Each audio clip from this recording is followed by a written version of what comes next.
नमस्कार, Avon news में आपका स्वागत है और मैं हूं आपके साथ चेतना चौधरी। चलिए रुक करते देश और दुनिया की तमाम बड़ी खबरों की ओर।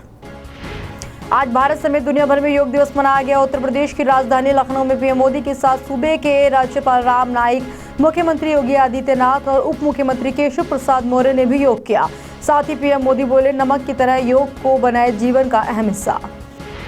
अंतर्राष्ट्रीय योग दिवस के मौके पर आज सुबह पूरे देश में योग किया गया। साथ ही इस मौके पर दिल्ली के कनॉट प्लेस में योग कार्यक्रम का आयोजन किया गया। इसके साथ यहां केंद्रीय मंत्री वेंकैया नायडू के साथ दिल्ली के सीएम अरविंद केजरीवाल ने भी कनॉट प्लेस में योग किया। उत्तरी कश्मीर के बारामूला में आतंकियों और सेना के बीच मुठभेड़ हुई। सोपोर में हुई इस मुठभेड़ में अभी तक हिजबुल मुजाहिदीन के 2 आतंकियों के मारे जाने की खबर है। सेना के एक अधिकारी ने बताया है कि आतंकवादी जिले के सोपेरा के पजलपोरा गांव के अंदर छिपे थे और इलाके में तलाशी अभियान जारी है।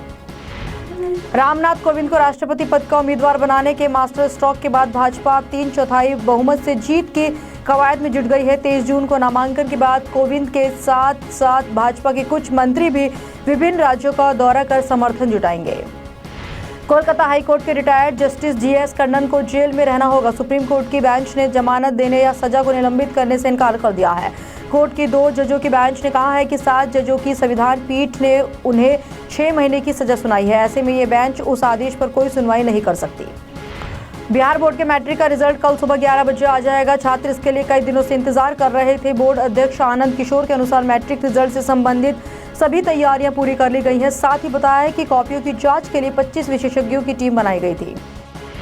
अंतर्राष्ट्रीय योग दिवस के मौके पर यूपी में किसानों ने बाराबंकी में फैजाबाद हाईवे पर श्वासन कर अपनी नाराजगी जताई। सैकड़ों की तादाद में मौजूद किसानों ने हाईवे को पूरी तरह से जाम कर दिया, जिसके चलते मीलों तक लंबा जाम लग गया। सिर्फ छात्रों और एम्बुलेंस को हाईवे से गुजरने की इजाजत दी गई। पाकिस्तान के उच्चायुक्त अब्दुल बासित ने कुलभूषण जाधव पर नरम संकेत दिया है। एक इंटरव्यू में उन्होंने कहा है कि जाधव कानून के मुताबिक पाकिस्तान में अपील कर सकते हैं। बासित ने कहा, अगर कोर्ट ऑफ अपील से भी जाधव की अपील रद्द हो जाती है तो उनके पास अपील का मौका है। उन्होंने कहा कि जाधव पहले आर्मी चीफ जनरल कमर बाजवा से दया के लिए अपील कर सकते हैं, उसके बाद राष्ट्रपति के पास भी याचिका दे सकते हैं। महाराष्ट्र के ठाणे जिले के सहार रेलवे स्टेशन में एक शख्स की हरकत सीसीटीवी कैमरे में कैद हो गई है और सोशल मीडिया में जमकर वायरल हो रही है। इस शख्स ने ट्रेन में बैठे कुछ लोगों पर लाल मिर्च झोंक दिया और वहां से फरार हो गया। मिर्च पाउडर की वजह से अंदर ट्रेन में बैठे लोगों के शरीर में खुजली और आंखों में जलन होने लगी। करीब 7 लोगों को अस्पताल में जाना पड़ा। सऊदी के सुल्तान सलमान ने अपने भतीजे मोहम्मद बिन नायफ को हटाकर अपने बेटे मोहम्मद बिन सलमान को उत्तराधिकारी घोषित कर दिया है। अपने पिता के बाद अब प्रिंस सलमान सऊदी की गद्दी पर बैठेंगे। बता दें कि इससे पहले सऊदी में कभी ऐसा नहीं हुआ कि गद्दी के उत्तराधिकारियों की जमात में दूसरे नंबर पर खड़ा शख्स इतना मजबूत हो गया हो। अभी लेते हैं एक छोटा सा ब्रेक के बाद जल्द लौटेंगे कुछ और खबरों के साथ। दिल्ली के रोहिणी स्थित टेक्निया ऑडिटोरियम में Nataraj art and Kashyap training club द्वारा मिस्टर, मिसेस और मिस नटराज दिल्ली रत्न अवार्ड का 22 जून 2017 को आयोजन किया जाएगा, जिसमें मुख्य अतिथि आर.के. जलान होंगे। इस कार्यक्रम का आयोजन लकी कश्यप द्वारा किया जाएगा। ब्रेक के बाद आपका एक बार फिर से स्वागत है।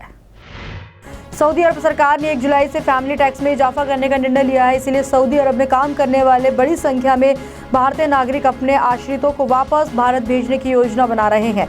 इस टैक्स के तहत प्रत्येक आश्रित के लिए शुल्क 100 रियाल होगा, जो हर माह सऊदी अरब सरकार को देना होगा।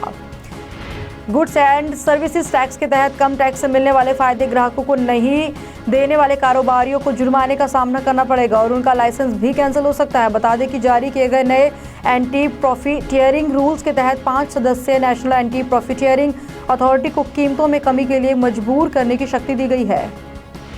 इंडियन क्रिकेटर्स ने एक बार फिर दिखा दिया है कि खेल में किसी तरह की दुश्मनी नहीं रखते हैं। विराट कोहली, युवराज सिंह और एमएस धोनी ने पाक क्रिकेटर अजहर अली के बच्चों के साथ फोटो क्लिक कराकर उन्हें खुश कर दिया। साथ ही पाकिस्तानी फैंस का भी दिल जीत लिया है। खुद अजहर अली ने ये फोटोज शेयर करते हुए विराट, धोनी और युवी को थैंक्स कहा।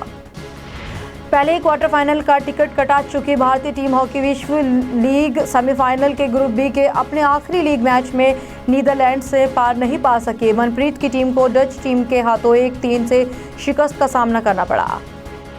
स्टार प्लस के सीरियल दिया और बाती हम की संध्या यानी दीपिका सिंह की खुशी इन दिनों सातवें आसमान पर है। टीवी एक्ट्रेस दीपिका सिंह कुछ दिनों पहले मां बन गई है। उन्होंने बेबी बॉय को जन्म दिया है। दीपिका ने इंस्टाग्राम पर अपने बेबी बॉय की पहली तस्वीर को शेयर किया है, जिसमें दीपिका का बेबी उनके कंधे पर सो रहा है। अजय देवगन की फिल्म बादशाहों का टीजर रिलीज हो गया है। इस फिल्म में अजय इमरान हाशमी, विद्युत जामवाल और ईशा गुप्ता के साथ जबरदस्त एक्शन करते हुए नजर आ रहे हैं। टीजर की शुरुआत इमरजेंसी की घोषणा से होती है। फिल्म में अजय देवगन, इलियाना डिक्रूज और इमरान हाशमी सनी के बीच कई बोल्ड सीन भी फिल्माए गए हैं। मेरे साथ बड़ी खबरों में फिलहाल इतना ही। देश और दुनिया की ताज़ा तरीन खबरें देखने के लिए आप देखते रहिए A1 न्यूज़। नमस्कार।